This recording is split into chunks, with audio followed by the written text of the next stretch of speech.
融化的冰淇淋。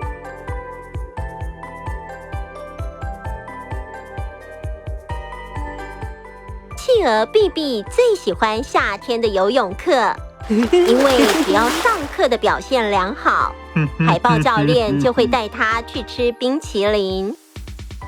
有一次，碧碧在练习新的动作，海豹教练用手在碧碧的背上摸来摸去，碧碧吓了一跳，大叫：教练，这样好痒哦！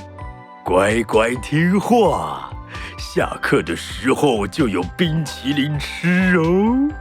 教练一如往常地说。碧碧想到心爱的冰淇淋，也就默默地继续练习。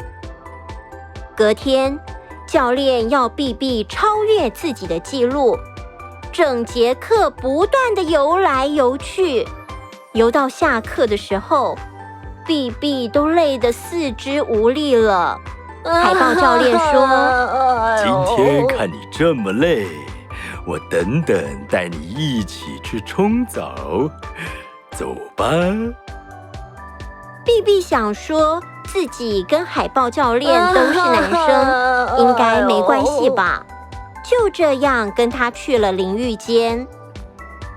没想到一到淋浴间，关上门后，教练就立刻把自己的泳裤脱下来，转身要帮碧碧脱裤子。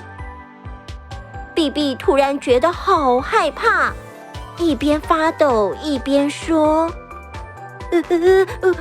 老师说穿泳裤的地方不可以随便让别人看到，也不能让别人乱摸。教练立刻接话：你不想吃冰淇淋吗？你如果不乖乖听话，之后就没有冰淇淋可吃了哦。